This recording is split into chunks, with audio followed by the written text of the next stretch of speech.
Donald Trump appears willing to take on the world, or at least Canada and other close allies. He's now trading verbal shots over his decision to hammer Canadian-made steel and aluminum with heavy tariffs. Nick Gamache leads off for us from Ottawa. So a tougher tone from both Trump and Trudeau this morning. That's right, John. The U.S. president certainly taking notice of the counterpunch thrown by Canada yesterday when it comes to the response to the tariffs that you mentioned on steel and aluminum in this burgeoning trade war between the two countries. Via statement, Donald Trump said that the United States had been taken advantage for decades when it comes to trade deals and that those days were over. And then the statement reads that earlier today, this message was conveyed to Prime Minister Justin Trudeau of Canada. The United States will agree to a fair deal or there will be no deal at all. That after, of course, Canada issued a long list of products that would be subject to tariffs in response to what the U.S. did at midnight last night, imposing tariffs on steel and aluminum. And when it comes to the list issued by Canada, you can see that there's a strategy behind it, trying to target specific regions and specific industries that might in turn turn around and put pressure on the U.S. administration to drop the tariffs on steel and aluminum. At the end of the day, though, those measures were necessary, says Chrystia Freeland, the Foreign Affairs Minister, and she says they were carefully considered. This is the strongest trade action Canada has taken in the post-war era. This is a very strong response. It is a proportionate response.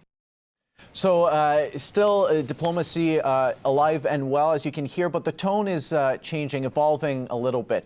We've seen much harsher tone on the part of Justin Trudeau than we've heard actually going back to the time Donald Trump was elected president. There was a switch that happened yesterday, and even the Prime Minister referred to it as a turning point in Canada-U.S. relations. Nick, we've been reporting for months now about the charm offensive and the back and forth between Ottawa and Washington, D.C. What happened to that?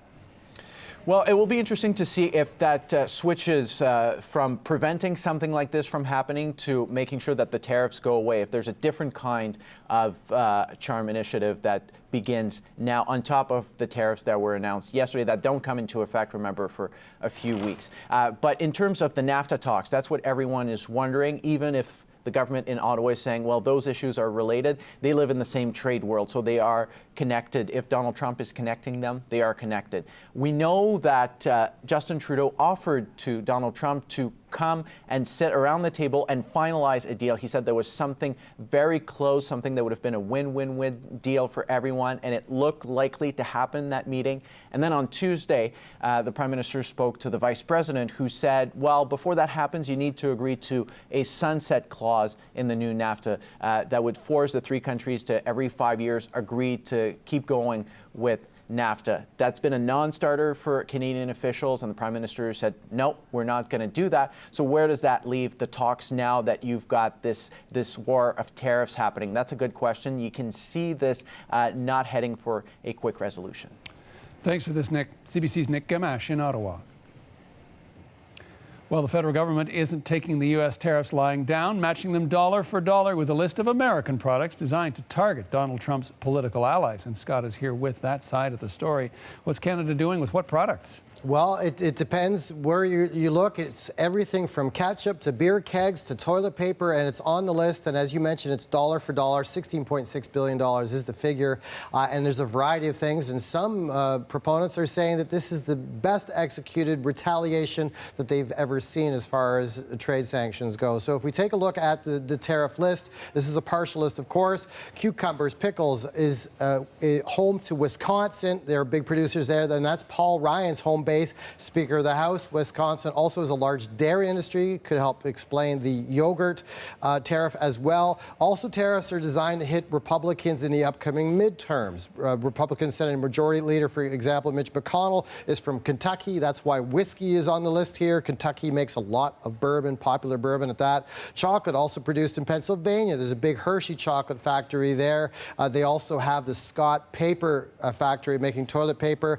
The Republicans need that state in the midterms. That was one of those sort of switch states. Also, Florida, big swing state as well. Another is on the list. Orange juice, of course, produced there, and maple syrup Even though this is a Canadian product, it comes in from Vermont, and a lot of consumers be affected there. Bernie Sanders, Democratic Senator, this could allow him to stimulate his base. But the total of all these and others, including aluminum and steel that we import here, will be a reverse tariff as well, and that all totals $16.6 billion, and that's the exact amount of all the exports that we exported into the U.S. of aluminum and steel, and hence that's how they came up with that number. But the list is exhaustive here. It's boats, refrigerators, water heaters, washing machines, lawnmowers, consoles, desks, sailboats, you name it. So it's an extensive list, and you get the sense that Ottawa had been working on this for quite some time. Thank you, Scott Peterson. You bet.